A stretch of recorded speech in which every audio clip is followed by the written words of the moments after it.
ऐसी घटना घटी कि एक दिन मैं सोया हुआ था और मेरी आत्मा निकल के ऊपर ब्रह्मांड में चली गई, बहुत ऊंचाई पर। अब आगे का जो वीडियो है वो आपने बहुत ही ध्यान से देखना है, बहुत विशेष पॉइंट है। यहीं से परमात्मा क्लियर कर देंगे कि ये काल की आत्मा है, ये काल का कमाल की तरह विशेष एजेंट है। और यदि संगत इनकी कुसंगति से सावधान नहीं हुई तो जिस प्रकार वर्तमान में 2024 तक 90% संगत का ये लोग सत्यानाश कर चुके हैं, मर्यादा तुड़वा के, राजनीति करवा के, स्टेडियम बनवा के, हॉस्पिटल बनवा के, भक्तों का अनमोल समय आश्रमों में मजदूरी करवा के, गुंडों की सीबीआई जांच करवा के, गुंडों की सीबीआई जांच के लिए राजपूत करनी सेना को अर्थात जगत वालों को 5-5 लाख रुपए चंदे में देके भक्तों के दान का, जाट आरक्षणों में संगत को बैठा के करोड़ों रुपया आरक्षण संघर्ष समिति को चंदे के रूप में देकर, जाट भवन बनवाकर, दुनिया भर की आन उपासनाओं में भंडारे लगवाकर, आश्रमों को मजाक बनाकर, मनोरंजन के केंद्र बनाकर और सबकी मर्यादा खंडित करवाकर, जिस प्रकार आज ये भक्तों का सत्यानाश करवा चुके हैं, सबकी मर्यादा तोड़वा चुके हैं। अब महेंद्र जी क्या कह रहे हैं कि एक समय की बात है, मैं सो रहा था और मेरी आत्मा निकलकर ऊपर ब्रह्मांड में चली गई। चली नहीं गई, सतगुरु रामपाल जी भगवान लेकर गए थे इसकी हकीकत भगत समाज के सामने रखवाने के लिए, क्योंकि वैसे तो काल का एजेंट अपने विषय में कुछ बताता नहीं है, वैसे तो मीठी मीठी बातें करेगा, अच्छी बातें करेगा। परमात्मा कहते हैं जैसे सर्प चंदन लिपटाई तन भया शीतल पर जहर नहीं जाई। लेकिन परमात्मा ने इसी के मुख से, इसी के इंटरव्यू के माध्यम से सच्चाई उगलवा दी। और दास पहले भी कई बार आपको सच्चाई से परिचित करवा चुका है, लेकिन उस समय दास के वीडियो भगत समाज इतना नहीं देखा करता था। लेकिन आज लाखों की संख्या में लोग देख रहे हैं, सच्चाई से परिचित होते जा रहे हैं। इसलिए आज फिर से ये वीडियो बनाने की मुझे आवश्यकता पड़ी कि इसका पूरा विश्लेषण किया जाए काल के एजेंट का। तो ये कह रहा है कि एक रात्रि में सो रहा था और मेरी आत्मा निकलकर ऊपर ब्रह्मांड में चली गई। आज से पहले तो नहीं गई तेरी आत्मा ब्रह्मांड में, सतगुरु रामपाल जी भगवान लेकर गए इसकी सच्चाई से संगत को परिचित करवाने के लिए। और अब देखना भाई और बहनों, एक एक पॉइंट को ध्यान से सुनिएगा। वहां विष्णु भगवान खड़े हैं श्री कृष्ण जी के रूप में, उनके सिर पर ऐसे मोर का चंदा है, मोर मुकुट है, और मेरे से कह रहे हैं कि जिस भक्ति पे आप लगे हो ये भक्ति बड़ी कठिन है, ये मार्ग बड़ा कठिन है, अगर इतना आसान होता तो सभी यहां से निकल जाते। और एक बात का ख्याल रखना, मेरे भक्तों को मत तोड़ना। क्या कह रहे हैं महेंद्र जी कि मुझे श्री विष्णु भगवान के दर्शन हुए श्री कृष्ण जी के रूप में। अरे गुरु बना रखा सतगुरु रामपाल जी को, भगवान मानता है दाढ़ी मूंछ वाले कबीर जी को, और दर्शन किसने दिए? श्री विष्णु जी ने, श्री कृष्ण जी ने। और क्या कहा कि आप जिस भक्ति पर लगे हो ना, ये इतना आसान काम नहीं है। अगर ये भक्ति इतनी आसान होती तो हर कोई यहां से पार हो जाता। और एक बात का ध्यान रखना, मेरे भक्तों को मत तोड़ना। अब भाई और बहनों, किसने दर्शन दिए इसको श्री विष्णु रूप में, श्री कृष्ण जी के रूप में? मीरा बाई को किसने दर्शन दिए थे? सतगुरु रामपाल जी भगवान ने, इस कबीर परमात्मा ने। परमात्मा कहते हैं जब तक आपको पूर्ण ज्ञान नहीं होता तब तक आपकी आस्था जिस भी इष्ट में होती है, जिस भी गुरु में होती है, जिस भी देव में होती है, परमात्मा उसी रूप में आपको दर्शन देते हैं, उसी रूप में। तो जब इनकी आत्मा ऊपर गई ब्रह्मांड में, इनको श्री कृष्ण जी के रूप में, क्योंकि सारनाम लेने के बाद भी, पूर्ण तत्वदर्शी संत से उपदेश लेने के बाद भी इनकी आस्था श्री कृष्ण जी में थी। तो सतगुरु रामपाल जी भगवान ने श्री कृष्ण जी के रूप में इनको ऊपर दर्शन दिए और इनको हकीकत बता दी, इनको सच्चाई बता दी कि भैया अगर ये भक्ति मार्ग इतना ही आसान होता तो हर कोई भक्ति करके पार हो जाता। तुम जिस मार्ग पर लगे हो ना, ये इतना आसान नहीं है। अरे उस विष्णु को क्या मतलब है, श्री कृष्ण जी को क्या मतलब भाई ये बात बताने का, और क्यों दर्शन देगा? श्री कृष्ण तो द्वापर युग में अपना शरीर छोड़ गया था, वो भला कैसे उस रूप में दर्शन दे देगा? अरे विष्णु तो श्री कृष्ण जी वाले रूप को शोपन में भी याद नहीं करेगा, क्योंकि वो तो नारद का शराब भोगने के लिए आया था। तो महेंद्र की आस्था श्री कृष्ण जी में, सार नाम लेने के बाद भी, सतगुरु रामपाल जी को अपना गुरु धारण करने के बाद भी। तो सतगुरु रामपाल जी ने दर्शन दिए इसको भक्ति पर दृढ़ करने के लिए और आप और हम आत्माओं को सच्चाई से परिचित करवाने के लिए। और क्या कहा सतगुरु रामपाल जी ने श्री कृष्ण रूप में कि एक बात का ध्यान रखना, मेरे भक्तों को मत तोड़ना। गुरुदेव भगवान अंतर्यामी कबीर परमात्मा, इनको पता था कि आगे चलकर जब 2005 में ये रिटायरमेंट लेगा अपनी नौकरी से और ये सतलोक आश्रम को ज्वाइन कर लेगा, सतलोक आश्रम करोथा को, और 1 साल बाद में ही करोथा कांड हो जाता है। उसके बाद 2014 के बरवाला कांड में तो इसकी सीधी सीधी भूमिका है। करोथा कांड और बरवाला कांड के ऊपर 10 पहले वीडियो बना चुका, आपने देख लिए होंगे किस प्रकार से सतलोक आश्रम मैनेजमेंट हरियाणा ने जजों के खिलाफ 3 पुस्तकें निकाली, आम समाज में बंटवाई, जजों को भड़काया, प्रशासन को भड़काया। और जिन भक्तों को सतगुरु रामपाल जी हाथ से चीटी मारने का भी आदेश नहीं देते, उन भक्तों को इन्होंने कमांडो बना दिया उसी गुरु का नाम लेके। और भक्तों के हाथों में जिस सतगुरु रामपाल जी ने सुमरनी पकड़ना सिखाया, इन हाथों को जोड़ना सिखाया, सत्साई बोलना सिखाया, इन हाथों से दान धर्म शुभ कर्म करना सिखाया, सतगुरु रामपाल जी के भक्तों के उन्हीं हाथों में इन महेंद्र जैसे लोगों ने, सतलोक आश्रम मैनेजमेंट हरियाणा वालों ने लाठियां, डंडे, पत्थर, पेट्रोल बम और बंदूकें थमा दी। ये हैं वो काल के एजेंट। और सरेआम मीडिया के सामने अपना झूठा स्टेटमेंट दे रहा है पुलिस प्रशासन को भड़काने के लिए कि सतगुरु रामपाल जी आश्रम में नहीं है, हमने उनको स्वास्थ्य इलाज के लिए परसों ही बाहर शिफ्ट कर दिया। पुलिस प्रशासन का तो माथा ठनक गया कि पिछले 10 दिनों से धारा 144 लगी हुई है, 20,000 पुलिस फोर्स ने आश्रम को घेर रखा है, चिड़ी का बच्चा ना आ सकता ना जा सकता।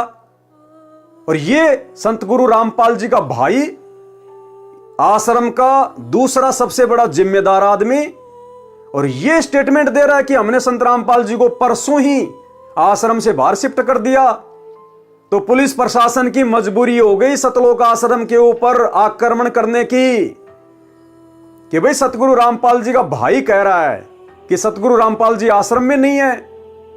तो पुलिस प्रशासन के तो पैरों तले जमीन निकल गई कि हाई कोर्ट को क्या जवाब देंगे। जमीन के नीचे से थोड़ी चले गए सतगुरु रामपाल जी। 10 दिन से तो हम पड़े यहां पर छावनी बना के, परसों कैसे निकल गए। तो पुलिस प्रशासन की मजबूरी हो गई भाई और बहनों, इस व्यक्ति के झूठे स्टेटमेंट के कारण। क्या था इसका झूठा स्टेटमेंट, सुन लीजिए छोटा सा इसका इंटरव्यू। हमारे साथ संत रामपाल जी के भाई महेंद्र दास भी मौजूद है। इनसे जानेंगे महेंद्र दास जी, अचानक से हालात काफी बिगड़ते नजर आ रहे हैं, तो ऐसे तो काफी नुकसान होने की आशंका है। ऐसा हम तो शांतिपूर्ण तरीके से बैठे हैं, अपने आश्रम के अंदर हैं और ये बल प्रयोग करना चाहते हैं, हमें नाजायज तंग कर रहे हैं। लेकिन आश्रम के लोग भी जैसे टकराव की स्थिति में नजर आ रहे हैं, तो क्या कोई बीच का रास्ता नहीं निकल सकता? बीच का तो यही है कि माननीय न्यायाधीश को चाहिए कि अपने पर विचार करे। हमको डकैत नहीं है, इतना बड़ा ये केस नहीं है, एक कोर्ट के अवमानना केस उन्होंने खुद बनाया, खुद सुन रहे हैं, इसमें न्याय की उम्मीद है। लेकिन जिस तरह से पुलिस कह रही है या तो गिरफ्तारी करनी पड़ेगी क्योंकि हाई कोर्ट के आदेश हैं, तो क्या संत रामपाल आत्मसमर्पण कर सकते हैं? अब वो यहाँ है ही नहीं, तो स्वास्थ्य इलाज करवा रहे हैं, बाहर गए हैं, बाहर शिफ्ट कर दिया हमने परसों। क्या संत रामपाल आत्मसमर्पण कर सकते हैं? अब वो यहाँ है ही नहीं, वो तो स्वास्थ्य इलाज करवा रहे हैं, बाहर गए हैं, बाहर शिफ्ट कर दिया हमने परसों।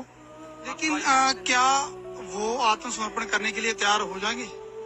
अगर हमारी हाई कोर्ट में बेल कैंसिल करते हैं तो नहीं होंगे। तो भाई और बहनों, आप लोगों को विश्वास हो जाना चाहिए कि ऐसे झूठे और मक्कार इंसानों को क्या सतगुरु रामपाल जी अपना अनमोल सारनाम और सार शब्द देंगे? इनके विषय में कहा जाता है कि इनको सार शब्द प्राप्त है। अरे सार शब्द के बाद तो इंसान अपनी जीभ कटवाना उचित समझेगा। इस जीभ से झूठ नहीं बोल सकता, और इस आदमी ने सरेआम दुनिया के सामने झूठ बोल दिया। जबकि सतगुरु रामपाल जी उसी सतलोक आश्रम बरवाड़ा से अरेस्ट हुए, और यह कह रहा है कि वो तो आश्रम में है ही नहीं, हमने 2 दिन पहले उनको हॉस्पिटल में भेज दिया। तो ऐसे महा झूठे व्यक्तियों को क्या गुरुदेव भगवान सार शब्द देंगे, सार नाम देंगे? वे तो अंतर्यामी हैं। तो ये बरवाला कांड और करोथा कांड इन जैसे लोगों की नादानी के कारण, मनमानियों के कारण हुआ। तो परमेश्वर को पता था वे अंतर्यामी हैं। उनको मालूम था कि आगे चलकर ये मेरे भक्तों को तोड़ेगा। भक्तों को तोड़ने का मतलब ये नहीं है कि संत रामपाल जी के भक्तों को पकड़ पकड़ के, उनका कान पकड़ पकड़ के ये कहना कि तू भक्ति छोड़ दे, भाग जा आश्रम से, भक्ति छोड़ दे, भाग जा आश्रम से। नहीं, भक्ति मार्ग पर बेबुद्धि के कार्य करके सबके लिए परेशानी खड़ी कर देना, जो इस महेंद्र ने कर दी भक्तों के लिए और अपने सतगुरुदेव भगवान के लिए। उनको आम व्यक्ति समझकर, उनको मानुष समझकर। तो गुरुदेव भगवान को पहले ही पता था अंतर्यामी थे, अंतर्यामी हैं। और गुरुदेव ने श्री कृष्ण रूप में क्या कहा इसको कि एक बात का ध्यान रखना, ये भक्ति इतनी आसान नहीं है कि महेंद्र तेरे बस की बात नहीं है ये भक्ति करना। अगर इतना आसान होता तो हर कोई भक्ति करके पार हो जाता। और एक चीज का ध्यान रखना, मेरे भक्तों को मत तोड़ना। गुरुदेव भगवान ने श्री कृष्ण रूप में इसको पहले ही कह दिया। अन्यथा ये कौन सा भगत है भाई? अरे ये कौन सी ऐसी विशेष आत्मा है जो श्री विष्णु जी इसके लिए आएंगे? हैं? विष्णु लोक से चलकर श्री कृष्ण, श्री विष्णु आएगा और इसको कहेगा कि मेरे भगत मत तोड़ना। ये कोई महामंडलेश्वर था क्या जो इसने श्री विष्णु जी के भगत तोड़ने शुरू कर दिए थे? ये कोई गुरु पद पे था क्या जो श्री कृष्ण जी के भक्तों को तोड़ रहा था, वृंदावन से पकड़ पकड़ के ला रहा था कि आ जाओ नाम ले लो? आपने कभी इसको कोई पुस्तक बांटते हुए देखा? किसी को ज्ञान समझाते हुए देखा? इसका आपने कोई वीडियो, कोई ज्ञान चर्चा का देखा? तो ये भला कौन सा विष्णु का, श्री कृष्ण जी का भगत तोड़ रहा था जो भगवान विष्णु को टेंशन हो गई और आके इसको समझाया? तो ये सारा खेल सतगुरु रामपाल जी भगवान का आप और हमारी आंखें खोलने के लिए। और इसको विश्वास नहीं हो रहा था कि कबीर जी भगवान है, इसलिए सतगुरु रामपाल जी ने खुद ही श्री कृष्ण जी के रूप में आकर इसको दर्शन दे दिए ताकि इसको विश्वास हो जाए। अब आगे का जो हम वीडियो सुनेंगे, गुरुदेव भगवान ने फिर क्या कहा जब यह घटना महेंद्र ने अपने भाई को बताई, सतगुरु रामपाल जी को बताई कि ऐसे ऐसे मेरी आत्मा ऊपर गई, ऐसे ऐसे श्री कृष्ण जी आ गए और मेरे से ये बात कही। तो आगे आप सुनेंगे गुरुदेव ने स्पष्ट कर दिया कि श्री कृष्ण जी के रूप में कौन था। सुनिए ध्यान से। वहां विष्णु भगवान खड़े हैं श्री कृष्ण जी के रूप में। उनके सिर पर ऐसे मोर का चंदा है, मोर मुकुट है, और मेरे से कह रहे हैं कि जिस भक्ति पे आप लगे हो ये भक्ति बड़ी कठिन है, ये मार्ग बड़ा कठिन है। अगर इतना आसान होता तो सभी यहां से निकल जाते। और एक बात का ख्याल रखना, मेरे भक्तों को मत तोड़ना। जैसे मेरी आत्मा, मेरा सूक्ष्म शरीर मेरे शरीर में आया तो मेरी आँख खोली तो मेरा सारा शरीर पसीने से भीगा हुआ था और मैं बिल्कुल सर्दी का महीना था। मैंने कपड़े चेंज किए पसीना पोंछकर, और मैं सुबह उठ करके अपनी ड्यूटी पे आया तो महाराज जी से मुलाकात हुई। मैंने महाराज जी को बताया कि ऐसे ऐसे घटना घटी रात को। तो महाराज जी ने कहा कि आपको विश्वास नहीं हो रहा था कबीर साहब के बारे में और आप कृष्ण जी को ज़्यादा मानते थे, इसीलिए कृष्ण जी के मुख से ही आपसे कहलवा दिया गया है। शब्दों पे ध्यान देना भाई और बहनों, शब्दों पे। साधु शब्दा परखिए। जब महेंद्र जी ने सारी घटना पूज्य गुरुदेव भगवान को बताई तो गुरुदेव ने क्या कहा कि आपको विश्वास नहीं हो रहा था कि कबीर जी ही परमात्मा हैं। आप श्री विष्णु जी को ज्यादा मानते थे, श्री कृष्ण जी को, इसलिए श्री कृष्ण जी से ही कहलवा दिया गया है। श्री कृष्ण जी ने कह दिया, ऐसा नहीं कहा गुरुदेव ने। क्या कहा? इसलिए श्री कृष्ण जी से ही कहलवा दिया गया है, यानी कहलवाने वाला कोई और था श्री कृष्ण से। अगर श्री विष्णु जी दर्शन देते, श्री कृष्ण जी दर्शन देते, तो वो अपनी बात इसको कहते। लेकिन यहां गुरुदेव ने क्या कहा महेंद्र को? इसलिए श्री कृष्ण जी से कहलवा दिया गया है। तो कहलवाने वाला कोई और हुआ ना। किसने कहलवाया? अगर आपको लगता है कि भाई पूज्य गुरुदेव जी ने कहलवा दिया, तो शब्द किसके हुए? पूज्य गुरुदेव जी के। और अगर गुरुदेव ने श्री कृष्ण का रूप बनाकर कहा तो भी गुरुदेव ने कहा। यानी मैं पवन दास आपके पास में किसी व्यक्ति को भेजूं आप तक कोई संदेशा पहुंचाने के लिए, तो भले कहे वो व्यक्ति रहा है, लेकिन वो शब्द किसके हुए? मेरे। मैं कहलवा रहा हूं, मैं क्या चाहता हूं। तो इसी प्रकार गुरुदेव ने क्या कहा कि आपको विश्वास नहीं हो रहा था कि कबीर जी पूर्ण परमात्मा है, इसलिए श्री कृष्ण जी के मुख से कहलवा दिया गया है। तो भाई और बहनों, यहां तो कहलवा देने वाली बात भी नहीं है। यहां तो गुरुदेव अपने आप को छुपा रहे हैं। अब साक्षात थोड़ी कहेंगे कि कबीर भगवान ने आके कह दिया। यानी सतगुरु रामपाल जी ने श्री कृष्ण जी का रूप धारण किया और इसकी आत्मा को ऊपर ले जाकर सारी बातें बताई। इससे स्पष्ट हो जाता है कि कोई श्री कृष्ण नहीं था, कोई विष्णु नहीं था। उनको कोई मतलब नहीं है इन जैसी आत्माओं के लिए भटकना। वो किसी के लिए नहीं भटकते।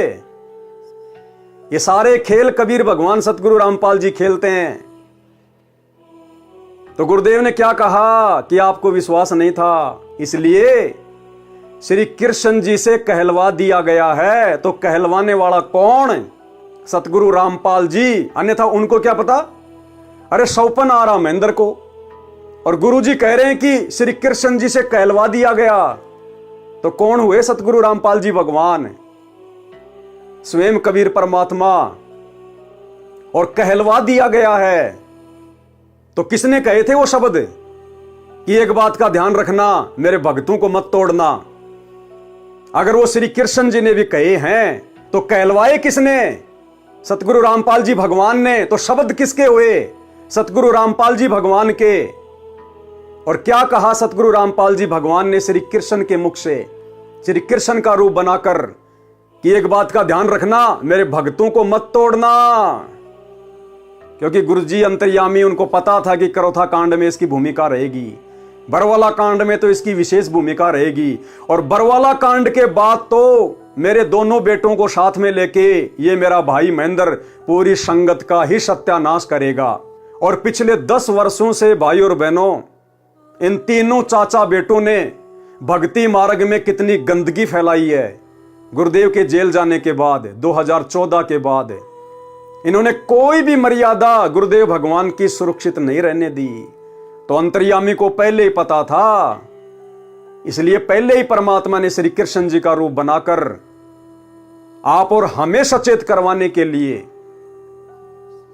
इस तक संदेशा पहुंचा दिया था, जिसका अब खुलासा हो रहा है।